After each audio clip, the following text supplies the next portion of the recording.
program. Mr. Chok and Brigadier-General Loong represented the People's Action Party. Mr. JB Jeyaratnam represented the Workers' Party, and Mr. Chiam See Tong, the Singapore Democratic Party. The moderator was Professor KS Sandhu. We bring you now the debate in English, unedited. Rules of the TV debate. The duration of the debate will not exceed 60 minutes. 50% of the time will go to the People's Action Party, and the other 50% to the opposition parties as a group. Timekeepers will alert participants when their time is up. Format of the debate. The debate will start with opening statements. The People's Action Party will be given 6 minutes, and the opposition parties as a group 6 minutes. 3 minutes for each opposition party. This will be followed by a debate on positions. The People's Action Party will have 12 minutes to cross-examine the positions of the opposition parties.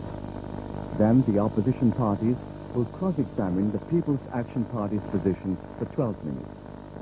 6 minutes will be allotted for the moderator to seek clarification. The debate will end with closing statements. The opposition parties first.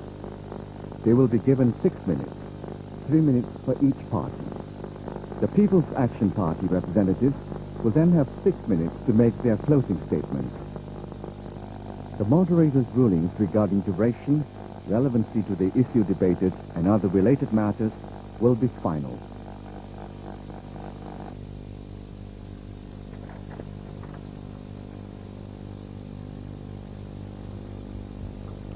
As all Singaporeans know, the government last month published a white paper to provide for an elected president to safeguard accumulated national financial assets and the integrity of the public services.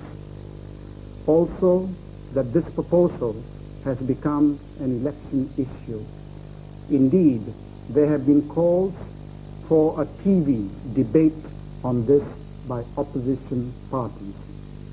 Responding to such calls and associated public interest, the SBC took the initiative to organize such a debate and approached the PAP and the main opposition parties to participate in it.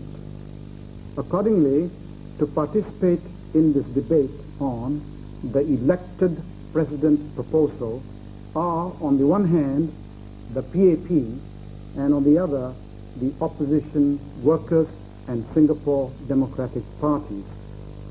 Representing the PAP are Mr. Chok and VG Loong, while the Workers and the Singapore Democratic parties are represented by Mr. JB Jeyaratnam and Mr. Chiam See Tong, respectively. The debate will comprise essentially of 3 parts. Opening statements by the competing parties, followed by rebuttals and clarifications, and finally closing statements. I am the moderator, and my job is to enforce the rules agreed upon, as well as to keep the debate on schedule.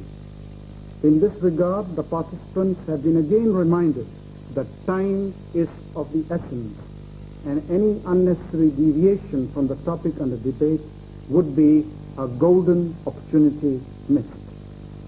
With these guidelines, it is time to get the debate underway.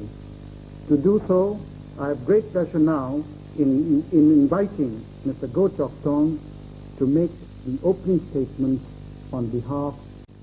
Thank you, Mr. Chairman. The elected president is to protect our reserves. These are your hard-earned savings, your CPF money, which is looked after on your behalf by the government. Presently, the only safeguard is the integrity of the PAP government. If an irresponsible, unscrupulous, and dishonest government should one day come into power, they can spend your money without telling you about it. When you retire at 55 and try to withdraw your CPF, it will be gone. Hence a proposal to create an elected president. First, to safeguard reserves, and secondly, to protect the integrity of the civil service. How can he do this? The elected president must consent if the government wants to spend reserves which it itself has not accumulated, to make certain key appointments, for example, appointments to members of the Public Service Commission or judges of the Supreme Court. The elected president will have the custodial powers to say no in these two key areas, and the moral authority to block the elected government, again in these two areas. He will not have the right to initiate policies himself, even in these two areas. Be given any powers in other unrelated areas, or be an executive president, like the US or French president. It is a two-key safeguard mechanism. To unlock the reserves and take out the money, both keys must be used. The Prime Minister and his cabinet hold one key, and the President the other. The veto powers over key appointments are necessary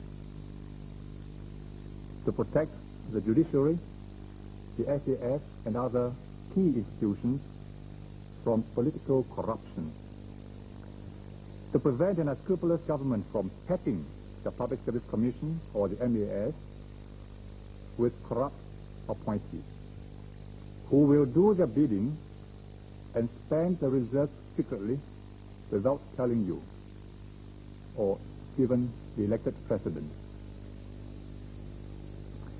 The opposition have claimed that the elected president's proposal is designed for Mr. Lee Kuan Yew. In fact, the PM has told the cabinet that he was not interested in the job. He wanted to say this publicly.